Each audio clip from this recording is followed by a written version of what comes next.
montrant que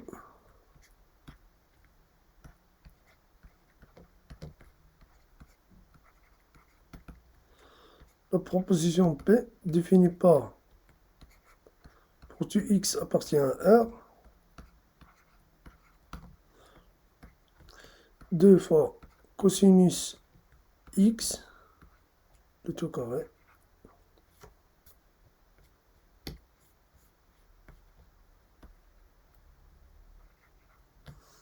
moins 3 cosinus x,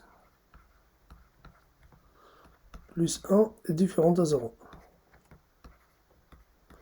Alors, pour démontrer la fausseté de P, il suffit de démontrer la négation de P et trouver le contre-exemple. Donc, nous avons la négation de P, non P, et il existe x appartient à R, donc 2 fois cosinus x carré, moins 3 cosinus x, donc plus 1, égale 0. Donc, on va résoudre cette équation par substitution de cosinus x. Donc, posons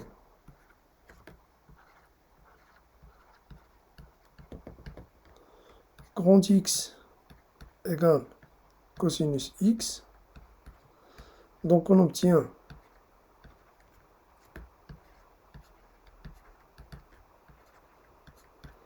deux fois grand X au carré, moins 3 grand X plus 1 égale 0. Donc, nous avons le discriminant de cette équation, delta,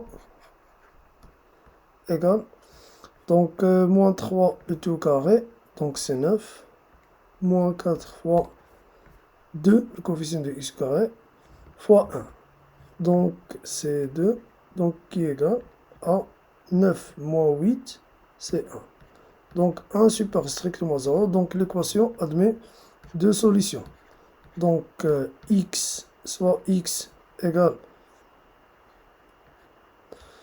moins 3, donc c'est 3, plus racine de delta, donc racine de 1 c'est 1, sur 2 fois coefficient de x au carré c'est 2, ou grand X égale 3 moins racine de delta c'est 1, sur 2 fois 2 c'est 4. Donc équivalent, grand X égale 3 plus 1 c'est 4, 4 sur 4 c'est 1, ou grand X égale 3 moins 1 c'est 2, 2 sur 4 c'est 1 sur 2. Alors, cette équation-là, équivalent, donc 2 cosinus x carré, moins 3 cosinus x plus 1 égale 0, équivalent. Donc, on substitue grand X par cosinus x, on obtient cosinus x, donc cosinus x égale 1, ou cosinus x égale 1 sur 2. Alors, équivalent. Donc, nous avons cosinus x égale, donc, cosinus moins 1 de 1, donc cosinus 0, ou cosinus x égale cosinus moins 1 sur 2, donc cosinus p sur 3.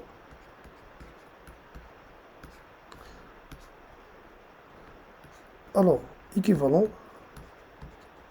x égale 2 fois k1 pi, donc puisque on en a x égale 0 plus 2 k pi, donc x égale 2 fois k1 pi, ou x égale pi sur 3 plus 2 fois k de pi, ou x égale moins pi sur 3 plus 2 fois k3 pi, avec k1 et k2 et k3 sont des éléments entiers relatifs, donc appartient à z. Alors, maintenant, nous avons plein de contre-exemples là. Donc, solution de cette équation. Donc, en prenant un certain exemple, en prenant par exemple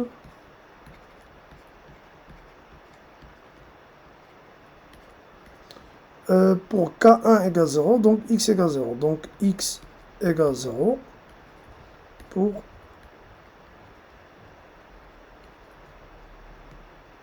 k1 égale 0.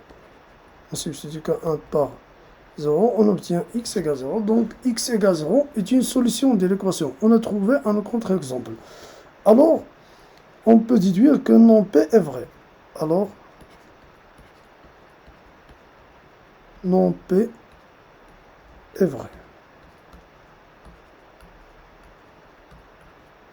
Donc, puisque non P est vrai, donc P est fausse.